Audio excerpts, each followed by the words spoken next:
प्रेक्षकांनो, अकल्पनीय असं काही आपण छोट्या वयो मोठी स्वप्न या मालिकेत बघतोय। डॉक्टर होडीमध्ये बसलेत आणि रमाकांत खोत त्यांच्या सोबत आहे। आता डॉक्टरांना चक्कर यायला लागते कारण रमाकांतने त्यांच्या चहामध्ये गुंगीचं औषध मिळवलंय। डॉक्टर म्हणतात, रमाकांत मला जरा गरगरतंय रे, उन्हामुळे होत असेल कदाचित। आणि आता ते उभं राहतात। ते म्हणतात, मी जरा वेळ उभं राहतो, हां जरा बोट हळू चालव। आता डॉक्टर अचानक त्यांचा तोल जातो आणि पाण्यामध्ये ते पडतात। आणि आता इथे मात्र डॉक्टर बुडतायत। रमाकांत नुसता हात द्यायची ॲक्टिंग करतोय, पण त्यांना वाचवायचा प्रयत्न करत नाहीये आणि म्हणतो, दादा दादा हात दे मला, अरे दादा हात दे रे, असं काय होतंय। आणि आता हसतोय एकीकडे आणि डॉक्टरांना मदत करायचं नाटक करतोय। पण डॉक्टरांना तर खरंच पोहता येते, पण कदाचित गुंगी आल्यामुळे त्यांना पोहता येत नसावं, असं काही असेल तर असो। आता डॉक्टर दिसेनासे झालेत। इकडे भारतीताईंचा जीव खूप अस्वस्थ होत असतो। त्यांच्या हाताने एक पितळाची कळशी खाली पडली आहे। रमाकांत इकडे मोठ्या मोठ्याने नाचतोय डॉक्टर बुडाल्यानंतर। आता इकडे गोजाते येते आणि नाही ते ऐकवते भारतीला की माझी ही जुनी कळशी आहे आणि तुला काही किंमतच नाही आहे भांड्यांची, अशी कशी पाडलीस तू। आता या भारतीताई म्हणतात, कळत नाही आहे हो, कसं तरीच होतंय मला, कशी काय पडली माझ्या हातातनं समजलंच नाही मला। आता या गोजात्या म्हणतात, तुला आयतं मिळालं आहे ना सगळं, त्याच्यामुळे तुला कोणत्याच वस्तूंची किंमत नाही आहे। आरव म्हणतो, भारती मी मदत करू का, मी तुम्हाला हे सगळं आवरून देतो। भारतीताई म्हणतात, नाही रे पोरांनो, तुम्ही जा, मी आवरते हे सगळं, थोडंसंच तर आहे। पण आता मुलं गेल्यानंतर मात्र भारतीचा जीव थाऱ्यावर नाही आहे। रमाकांत आणि खोत दोघं आले समुद्राच्या बाहेर, म्हणजे त्या नदीच्या बाहेर सॉरी। आणि तो रमाकांत म्हणतो, आता आपण पोलीस कंप्लेंट करूया। आता ह्या खोताला वाटतं, आपण जाऊन तिथे सरेंडर कशाला करायचं। आता हा रमाकांत म्हणतो, एक खोत्या तू येडाय करे, सरेंडर नाही करायचं, तिथे जाऊन कंप्लेंट करायची, म्हणजे कोणाला आपल्यावर शंका न येणार नाही म्हणून। उद्या जर कोणी काही चौकशी केली या प्रकरणाची तर आपण गुंतणार नाही ना। काय रे तुला कळत कसं नाही। खोत म्हणतो, रमाकांत शेठ तुम्ही लई हुशार असा। रमाकांत म्हणतो, मी लहानपणापासूनच आहे, तुला आत्ता कळलं, हे मोठं नवल आहे। असो, आता हे दोघंही बोलबाला करायला मोकळे झालेत, करून सवरून नामा निराळे। आता इकडे भारतीताई पोरांना जरा नादी लावताय। आंब्याच्या फोडी आणल्यात त्यांनी चिरून पोरांसाठी। इरा डॉक्टरांना फोन करत असते पण फोन लागत नसतो। आता ही भारतीला म्हणते, बाबाचा फोन का लागत नाही आहे भारती। आता भारतीताई म्हणतात, अगं बाई ते रमाकांत काकासोबत गेलेत ना नदी पलीकडच्या जमिनीकडे बघायला, त्यामुळे कदाचित तिथे रेंज नसेल। रमाकांत भाऊजीला फोन लाव ना, ते सोबतच आहेत। आता इरा रमाकांतला ट्राय करते फोन आणि अचानक भारतीच्या मोबाईलवर फोन येतो आणि ती खूप म्हणजे टेन्शनमध्ये दाखवली आणि ती तशीच पळत सुटली आहे। पोरांना कळतच नाही आहे की भारतीला झालं काय। आता इथे रेस्क्यू टीम आली आहे त्या नदीजवळ आणि डॉक्टरांना शोधायचा प्रयत्न करते आहे, कारण रमाकांतने पोलीस कंप्लेंट केली आहे ना की डॉक्टर बुडालेत म्हणून। भारती तिथे येते आणि त्या डॉक्टरांना विचारते, हे असं कसं झालं, डॉक्टर असे कसे बुडले। आता ते टीमचे जे ऑफिसर आहेत ते म्हणतात, हे बघा आमची टीम शोधतीये त्यांना, पण अजून काही सुगावा हाती लागत नाही आहे। भारती हे मानायला तयारच नाही आहे की डॉक्टर बुडालेत। भारती म्हणते, डॉक्टरांना पोहता येतं, हे कसं होईल, शक्यच नाही आहे हे। आता रमाकांत जरा घाबरतो पोहता येतं म्हटल्यावर, पण लगेच कांगावा करायला लागतो, माझ्या दादावर माझं खूप प्रेम होतं वगैरे वगैरे करून तो बयाना करायला लागलाय।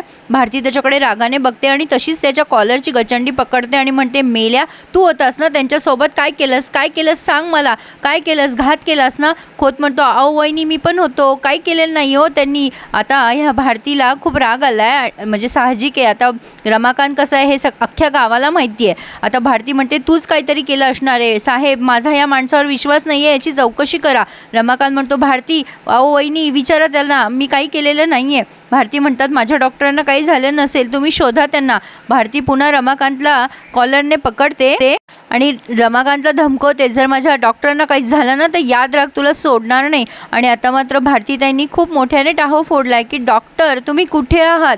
अरे देवा, खरंच प्रेक्षकांना चांगल्या लोकांना खूप सफर करावं लागतं, हे खरं आहे। आणि हे जे असे बदमाश लोक असतात ना, गोजा आणि रमाकांत, आपण पात्राविषयी बोलतोय, आय रिपीट। गोजा सुद्धा मोठ्याने बयाना करते, माझं शुभू हे असं कसं झालं। आता हे आबा आलेत, ते म्हणतात, काय रे रमाकांत काय झालं होतं, तू होतास ना सोबत। रमाकांत झालेली गोष्ट सांगतो आणि दादाला चक्कर आली, दादा पडला, मी त्याला खूप प्रयत्न केला वाचवायचा, पण मी नाही वाचू शकलो, दादा माझा गेला हो, दादा माझा गेला। आता मोठ्याने रडायला लागतो रमाकांत आणि गोजात्यासुद्धा। आता ते पोलीस म्हणतात की हे बघा काळजी करू नका, आम्ही उद्या सकाळी शोधू डॉक्टरांना, आमची टीम तिथे कार्यरत राहील। आता रात्री तरीचं तिथे काही दिसत नाही आहे. आता लगेच रमाकांत म्हणतो माझ्या दादाची डेड बॉडी कधी मिळेल हो? आणि पोरं लगेच घाबरतात आणि ह्या बयोच्या आई जोरात ओरडतात, ए काय पण काय बोलतो रे, डेड बॉडी वगैरे काय? आणि पोरं मोठ्याने रडायला लागतात. आता भारतीताई पोरांना सावरतात की अरे मुलांनो असं काही नाही आहे, ते खोटं बोलत आहे रमाकांत काका, डॉक्टरांना काही झालेलं नाही आहे. आता त्या खोलीत आणतात पोरांना आणि समजून सांगतात. आता या इराला ना निमित्त हवं असतं. इराने हे पात्र खूप छान रंगवलं आहे. इरा लगेच ओरडते आणि म्हणते तुझ्यामुळे झालं आहे सगळं हे, माझ्या बाबाला तूच पाठवलंस. आता भारतीताईचा काय संबंध आहे? म्हणजे काही चांगलं असेल तेव्हा बरोबर स्वार्थ स्वतःचं साधून घेते आणि काही वाईट झालं की तिच्यावर लोटून देते. पण तरीसुद्धा बिचारे भारतीताई सगळा द्वेष आणि राग विसरून त्या इराला जवळ घेत आहे आणि आरवलासुद्धा सगळ्या पोरांना त्या सावरत आहे आणि समजून सांगताय की काहीही झालेलं नाही आहे बाबांना, आपण आपल्या डोळ्याने काही बघितलेलं नाही आहे, आपण त्या रमाकांतवर विश्वास ठेवायचा नाही, ते खोटं बोलताय. आता पोरांना असं त्या बोलतात खरं, पण आता त्या स्वतः सावरायसाठी म्हणून टेरेसवर जातात. पण इरा मात्र दादा आपले बाबा म्हणून रडती आरवच्या जवळ जाऊन. तर आता इकडे भारतीताई आल्या टेरेसवर आणि आता त्यांनी त्यांच्या भावना मोकळ्या केल्यात. त्या मोठ्याने टाहो फोडतात, पण रडणं झाल्यावर मात्र भारतीने स्वतःचे अश्रू पुसलेत. कारण भारतीला आता खमकं व्हायची फार गरज आहे. तिला आता या सगळ्या खूप मोठ्या गोष्टींना तोंड द्यायचं आहे. आता हे विचारतायत की तुम्ही कोण वगैरे गोझा, त्याला त्यांनी प्रश्न विचारलेत आणि तुम्हाला कोणावरती शंका आहे का, म्हणजे ह्यापूर्वी असा काही अपघात वगैरे घडला होता का?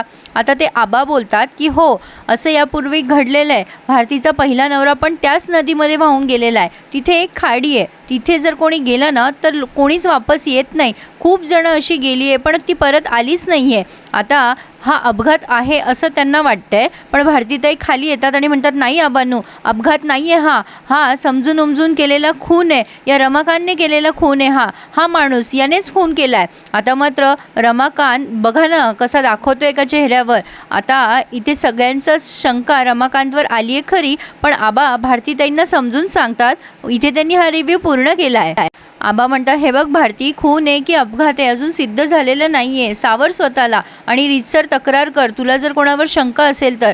आता पोलीस स्टेशनमध्ये कंप्लेंट द्यायची आहे. पण आता इरा मात्र बयोवर नाही ते आरोप लावती आहे. स्वतःच्या दुःखाचं खापर बयोवर टाकून मोकळी झाली आहे ती. या बयो आणि तिच्या आईमुळेच हे सगळं बिघडलं आहे. आधी आपण सुखात होतो असं इराचं म्हणणं आहे. कोणती सुखात होती कोणास ठाऊक, माय तिला त्रास देत होती म्हणून इकडे येऊन लपले होते हे असो. तर आता रमाकांत आणि गोझा त्या दाखवलेत मध्येच आणि भारतीताई बयोला सावरताय. पण आता हे सगळं प्रकरण किती दिवस चालेल काही सांगता येत नाही. पण मलाही असं वाटतं की डॉक्टर नक्कीच जिवंत असतील. तुम्हाला काय वाटतं प्रेक्षकांनो, मला नक्की कळवा. काही दिवस सुट्टी हवी असेल कदाचित म्हणून आपल्याला दिसत नाही आहेत मालिकेत असो. तर हा त्यांचा पर्सनल भाग झाला. पण मला तुम्ही कळवा तुम्हाला काय वाटतं, डॉक्टर जिवंत आहेत की नाहीत, नक्की कमेंट करा. आणि हो प्रेक्षकांनो, प्रतिशोध या मालिकेचा रिव्ह्यू आजपासून तुम्हाला येणारे डेली माझ्या नवीन चॅनलवर मी अनघा आणि सिरियल त्या चॅनलला नक्की सबस्क्राईब करून ठेवा.